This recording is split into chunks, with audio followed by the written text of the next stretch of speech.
Today we're going to go over how I hook up my Honda generator to my house. This video should cover other generators too, basic setup and safety for hooking up your generator. So let's start, how I have it set up. First, if you look at it, what I do is I put a barbecue cover on it. And this does two things. One, it shows, to people, they think, oh, it's just a barbecue. And we've actually had people that came over and they all think we just have a barbecue. And it also keeps it dry because you never want to start a wet generator. So there it is.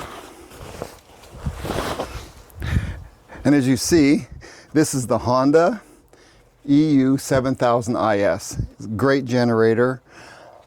I have a video on my full review of this generator, and I'll put that up here, and I'll also put a link in the description. So what I do here, it's just to be ready for an emergency, because that's what they're for. And usually under an emergency situation, you're kind of a little bit stressed out and maybe not thinking right. So you want to have things set up as easy as possible. So what I've done is, but first I have it connected to a padlock so somebody doesn't steal it, which I will take off right now and set that aside. That way, that keeps it safe, a little bit safer. And then in this box we have all the stuff I need. The first thing that I have is this. This is the instructions. And this makes it easy for myself or anybody else who may want to use this generator. It's step-by-step instructions with photos going over everything you need to know. The next thing I have in here is my extension cord. And I use this extension cord to run to the garage. And the last thing I have that's tied in a bit of a knot, well, I also have the tools, and then I also have the connector. So first of all, thing that we will do, set this aside, and you always want to make sure that you have your generator away from the house, because even if the door is closed, it may carbon monoxide may go through cracks or whatever. We also have a carbon monoxide detector in your home. So what we do is we just roll it out, go over I take it over here. We'll put it right there. And then we hook up our cord. And this is the 50 amp cord that I use. It's pretty long and tangled up. So when you do this, you always plug into your generator first. The generator, of course, is not running.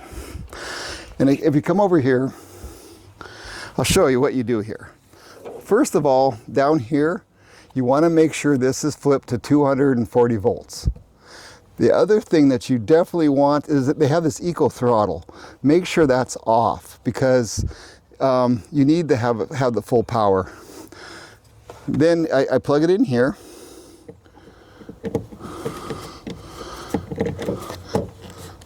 Turn it, make sure it's in the good, set that there. Then I go to the other end. I'll set that there now. See,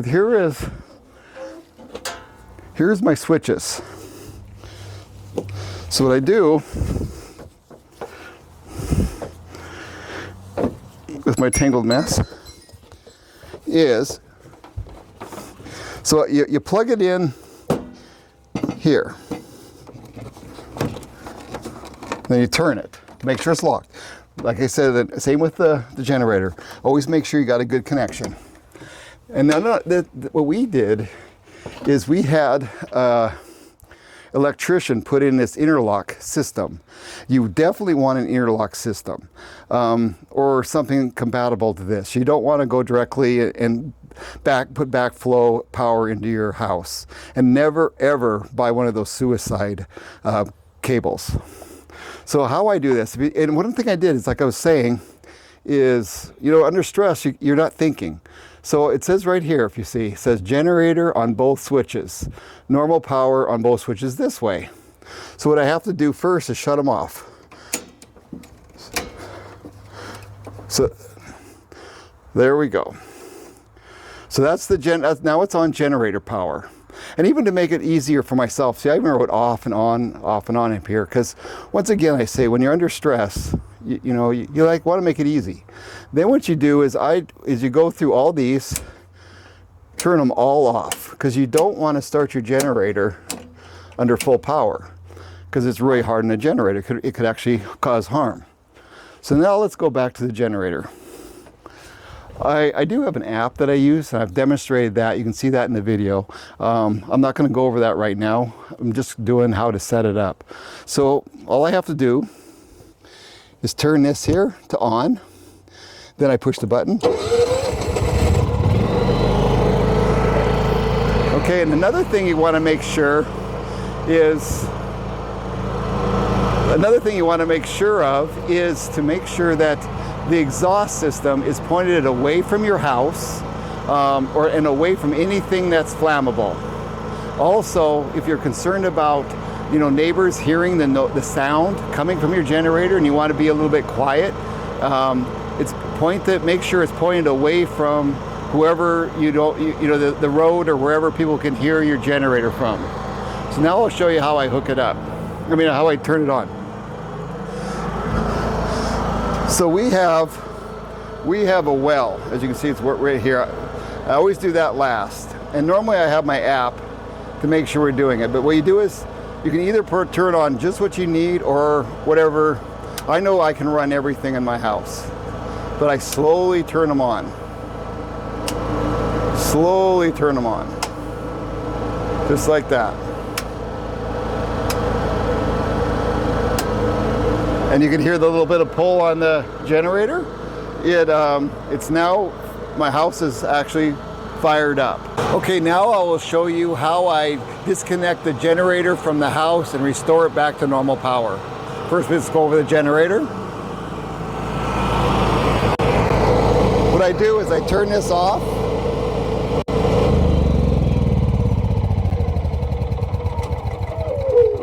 Then I disconnect this. Unplug my generator. And as I said, make sure that your generator is off. Never do this when the generator is on. Okay, so look here and I'll show you. It says for normal power, it has to go this way. So then I take these and that flips that way. So now it's both switches are this way, so we're on normal power. However, these are turned off. So now I do just like I did with the generator, and I slowly go through and I turn each one on, just one at a time. That way I don't give it a big jolt. And it also, that way I remember that I always take my time and do this each time. And then I close it up and I'm ready to go.